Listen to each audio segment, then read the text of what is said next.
Hi, I'm Mr. Chris, and today I'm at Pet Bazaar to look at some fun and exciting reptiles and other options. I'm Mr. Chris. Okay. I do a YouTube channel. You are? Austin Eunice. How you guys doing? The official representative for Yeah. Pet Bazaar for today's Yep, content. Pet Bazaar veteran here, so. Excellent, excellent. So how long have you been in the pet trade? Pet we'll call it? industry? Industry, okay, not trade. So I'm 28, but I started at Petco when I was 18. I started at Petland. Okay. Yeah. I was the fish Better slash times. bird poop cleaner upper. Oh, there you go. Yeah, That was how I got my career I was started. doing fish and rodent cleanup, so fairly similar. Excellent, yep. Yeah, so that was definitely fun. Stayed there a little while, but I ended up going over to Top Shelf Aquatics for several years. Okay. And I was doing reef aquariums and corals. I was going to say you got into the saltwater trade. Yep, and I was always kind of doing reptiles in the background, and then kind of eventually made it over here. So I've been here for Favorite about 5 years reptile? now. Ooh, tough question, but I will say chameleons are probably my favorite group. That is his overall. favorite. Yeah, that's There something I were work some with, brilliantly colored ones at the reptile show. Yes, yep, there were some very nice ones there. I'm so. always concerned. A lot of people I know have them, respiratory issues, humidity. happen. Oh, yeah. Like they're a little more high maintenance. Yeah, it's like if you've kept freshwater fish, that would be like most of your reptiles, and then you're going to saltwater fish. So you got to be a little bit more Great dialed parallel. in. Yeah, I switched all my tanks back to freshwater. I did too. I got tired. I did too. I don't work at the reef store anymore, so. So there's turtles, Yes. lizards, Lizards, snakes, Yep. and other. Other stuff. Amphibians kind of get clumped in. We get Yeah, frogs. We Frogs, salamanders, that kind of stuff. Yep. There's some newts and some other things, but generally it's going to be frogs and toads. In most places you're going to find the easiest, at least nowadays. get. Now, if you were someone wanted to get a pet reptile or something of that, what's the first thing you think they should think about? So for most people, I think before they decide on animal, the most important factor is, do you want an animal to interact with or something to look at? Because that right there will fix a lot of problems for a new pet owner. A lot of people come into reptiles, they really want a dog, but they're trying to find it in reptiles. There's some animals that can be good for that, and then there's animals that are not good for that. Other people come in wanting reptiles like a fish keeper. They're totally fine looking at it. So that has a big influence on what you should pick out as an owner. Once you decide that, it kind of streamlines your search from there. That is different. So I typically tell people, when you're thinking about it, think about how much not only the animal costs, but Sure. its food cost. Oh, absolutely. It's That too. aquarium. It's Yeah. like, what's the Yeah. total budget? Because I can Absolutely. get a turtle for $5, but the Yeah. aquarium to keep them in is Yeah. going to be $500 if you go 150-gallon aquarium. Sure. And Absolutely, yeah. Cost is definitely a factor, and then there's that kind of subset of maintenance and routine. You know, if you go with something like a lizard, it's going to be more of a daily care animal, while a snake that's an animal you're going to do a couple things throughout the week to maintain it, generally speaking. So, you know, how involved do you want to be with the animal? yeah, I as kind of well? like that when I go on vacation for a week, my snakes don't miss me. Exactly, and tarantulas But my are the dog same goes a way. little nuts. Exactly, dogs go nuts. Lizards usually aren't happy with it either. But a snake or spider is perfect for that. When people go buy a Colombian red tail, they don't always know They that don't always know. a couple years later you need a 8-foot tank to hold the guy in. Exactly, yeah. And you see a lot of times with reptiles and fish, there's this factor called indeterminate growth. So cage size doesn't necessarily always influence the animal to stay small, because if you're giving it a proper diet and conditions within that cage, it's still going to grow. Is it going to grow properly? Not necessarily, but it's still going to grow. The other thing that I think we run into a lot is pricing, right? Because you could get, say we talk about ball pythons, you get a ball python for $50, 50 bucks yep. to, I think they have one for like 112,000 at the reptile show. Oh, yeah. That's There's a whole one-off, range, unique, yeah. super Absolutely. morph. So, but it's the same animal, right? It Same is the upkeep same animal. usually. Yep, usually sometimes there's a little catch there depending on the morph, if it has any physical effects on the animal. Generally speaking though, most morphs, it's pretty much the same across the board. Except I'm not a huge fan of scaleless variations of things. I don't like Stop scaleless. doing Yeah, that. yeah. Things need scales They to need be scales, healthy. yes. All right, so what do you At have least here in scales. Turtle Land? So Turtle Land, we have quite What a is few our things over favorite here. turtle you have? Our favorite turtle is right here, dead center. Center of the stage is the common stink pot or musk turtles. Why they're our favorite? Simply because they stay small. They are one of the easiest turtles for somebody to commit to if they're going to get into reptiles. You know, a lot of people want the yellow belly sliders and all that. They saw them at the beach, you know, in the little gift shops and stuff growing Here's up. the yellow belly sliders. Yep, yellow bellies right over here. We got Florida red bellies in here. The problem is though, every one of these turtles is going to get somewhere between at least 12, if not 16 inches in full size. If not a little bit bigger on the big females. Yes, it does take several years to grow, but if the turtle's growing properly, it's pretty noticeable in that first couple of years. If your turtle's only this big and it's 3 years old, that's a problem. Yeah.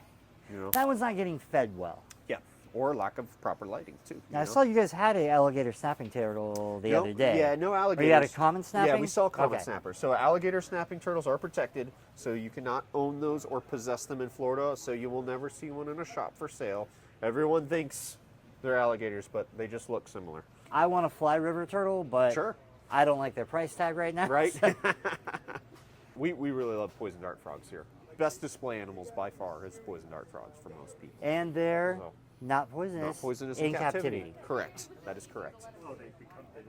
They're poisonous because of what they eat in nature. Yep. So They when you derive feed their them fruit toxins. flies, Yep. I thought it's because they're around humans, so they become harmful. they become nice. No, that's it's not a No, choice. if anything, if they could have it their way, they'd become poisonous if they're around people. Now, Yeah. what is the sexiest one you guys have? Or are you into the snakes? Or you? Oh, I mean, I like them all. It just depends on what you're looking for. That's the great thing about ball pythons. There's a color for everyone with these kinds of snakes. I like So that. some people really love banana stuff. You know, that's a banana clown. So that's actually a pretty unique mix. You don't always see that. Clown's a recessive trait, so to get that lined up on there, it takes a little work. But really cool specimen if you like yellows, you know. If you like, you know, whites and stuff, highways, you can get into the ivories, the Lucies that a lot I of was people looking are for a familiar. blue-eyed Lucy. Blue-eyeds, we don't have any right now. They've come down in price, so like $250 now. They have, yeah. But this is another cool animal within that genetic complex that's possible. You can start to get into highways, freeways, all those lesser variations. Those are all deviated off those same genetics I as saw a Lucy. one that was a black and white, like a black and white ball python. Yeah, probably. And that guy was like 12 grand. Probably some sort of really like high, clean exanthic line. It was something in an kind of like the Xanthic something, yeah. stormtroopers and stuff. Yeah. Do they bite you? Anything with a mouth will bite you, Yep. Okay. Yep. including people. But Because that one looks pretty active. In ball pythons Yeah. are pretty much one of the reptiles that's the least likely to bite you. Yeah, they are what I would term as a very tolerant species for interaction with humans. Meaning that this snake isn't like I love you necessarily, but if you're gonna pick me up, I'm totally fine with it for the most part, you know. So that's why they're such a good animal for people to handle if they want something that's more of that interactive quality. Now, I have That's a found freeway right there. That Oh, thing's wow, that's really nice. I yeah. love this. This is from line the in same back. genetic complex though as your Lucies and your Lessers though. It is. yeah, you wow. can see the same line. Yeah, same Oh. lines. Yeah, but the main colors, you know, are stripped away on this Right. one versus that. So I'll put these guys on my hands here. Let's see if make sure she doesn't jump here. But and kind of give people a good little lesson here. Two very popular geckos for people that are getting into reptiles nowadays are gargoyle geckos and crested geckos. You know, the unique thing about both these animals is that they're from New Caledonia, so they are what we refer to as a room temperature species. So, as a new hobbyist, not dealing with heat lamps, not dealing with specialty bulbs, and any sort of that kind of equipment, eases the mind quite a bit because their parameters are so easy to So they attain. don't need UBV. UVB is not required. You can But certainly could provide be it. recommended, Yes, so. you could certainly provide it. But I find, you know, only having to focus on UVB versus having to have the heat source and all that too. And the humidity, right? Yeah, it simplifies stuff because you already have to focus on humidity with stuff like this. You know, these are animals that overall, like a crested gecko, very popular, but this animal, one main difference between the two is that this animal's far more humidity sensitive. This animal can dry out on you much easier than, you know, say a leopard gecko or So something Florida like that. humidity probably good for that guy. It does help, but you have to remember we're indoors. So because our humidity is so high outside all the time, we're always running our AC. So humidity in the house, it's getting sucked out. So you have to make sure with how this cage is ventilated for these animals that you're, you know, compensating for that. You And know? they do a powder diet, right? They You can do mix up a powder diet. predominantly And the they're pretty powder good diet, there. yep. Throw in bugs sometimes. Yep, bugs sometimes, generally speaking. Gargs can be a little finicky about getting on bugs right away, but it does help them. You know, in the wild, they are eating larger food like smaller lizards, but in captivity, you know, bugs is about our easiest thing we can provide. But that being said, they're both predominantly diet eaters. Now the scorpions, these don't sting you, right? They can. Or they can. Okay. Yep, so every arachnid over here, whether it's spider, tarantula, scorpion, they all have some sort of venom to them. So, you know, it's That guy always looks like he advised, wants yeah. to bite you. Yeah. Handle responsibly, play responsibly. But, you know, I don't tell people to get into arachnids because you want to hold them. I tell them you get them because you like looking at them, you know. What do you feed these guys? Mainly crickets. They run around and grab them? Oh, yeah, they'll grab them. They'll eat other Are insects, they pretty too. fun to watch eat? Yeah, yeah. They They're eat either going to go cockroach if you for it. catch it, or? Yeah, they're either going to go for it or they're just going to ignore it. So you kind of get two options with them. But it's fun because spiders, a lot of times, with the scorpions too, it's almost like an instantaneous thing where they're just sitting there looking brain dead, and as soon as you put that food in there, boom, they just strike. It's like half brain turned on, instantly turns on 100%, boom, and then they eat it, and then they go back to dormant mode. Reminds me of a Pac-Man frog. Yes, yes. Like, it never moves until you put something in there, and then Exactly. it tries to eat whatever it Yep, is. yep. Instantaneously, they know what to do. So they're very good at doing that. A really pretty male. So, I love their feet oh yeah. Yep, perfect for grabbing on the twigs and branches. and the independent eyeballs. Yep. Yep. Yeah, cool thing about this guy is that in his resting colors, he's got like this neon green palette, but as he's starting to fire up more, you're going to see that the neon green's going to start shifting towards yellow. Did he? Yep, Did his gullet fire gulars- up a little yeah, bit red? His gular's firing up. Yeah, generally their gular and all that down below is going to have brighter colors overall, and the transition kind of darkens towards the back. But if I get this guy fully fired up, yeah, he will go yellow, which is pretty cool to see. So. Hey, so you get a lot more aggressive lines, like around his Yeah, eyes. yep. You'll get that. Yeah, that's very common for panthers. Whether they're like doing you'll see it the most. They'll get the black lines in the eyes when they see like a mate. They'll start doing head bobs, and they get the lines in the eyes as a very common color array, which is really cool. It's a little different from their fighting colors. Is it the same kind of head bob like a bearded dragon does? Where they Kinda. go, Yeah. Well, they kind of they nudge it just different directions. do they do the wave? Not one What's to the keep least them. interesting thing you guys have? Like do you don't have sand boas or anything? Where you basically have a dirt tank. Yeah, we have some sand boas. Yeah, they're good little land sharks. Their face. I got the perfect one for you. You ready for this? Here.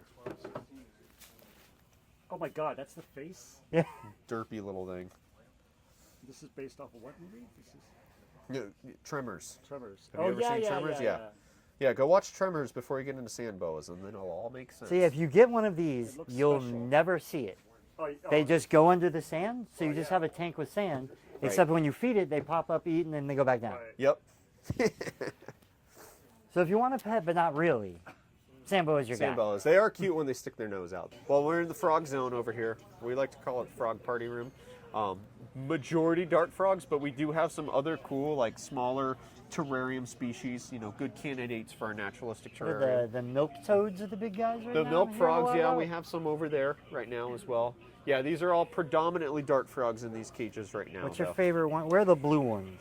Well, we got a couple cages of them. There's some Azurius in this tank. I also got some Indeli cups over here. These are just a little better illuminated right now.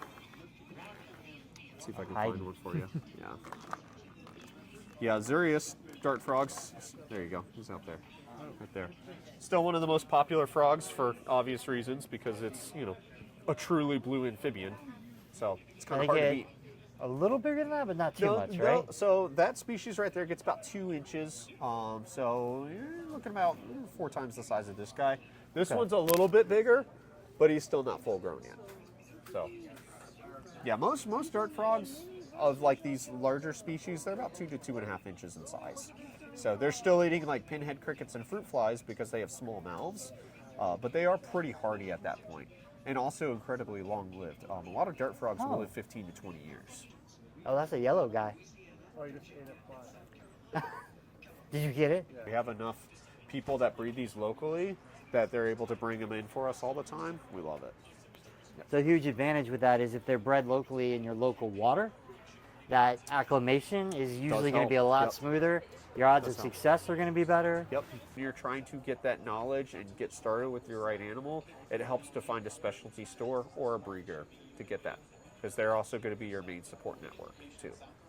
So, All right, let's wrap it up so we can get back to work. sure. All Absolutely. right, it was excellent meeting you. Yeah. Thank you so much. Thank you, Chris. Yeah. Happy to be featured on here. And that is my favorite reptile shop here in Central Florida. If you're in town and you love reptiles, go check out Pet Bazaar. But if you love reptiles, fish, other animals, or just interesting adventures, go ahead and check out MrChrisDoesStuff.com and subscribe to me on all the different socials.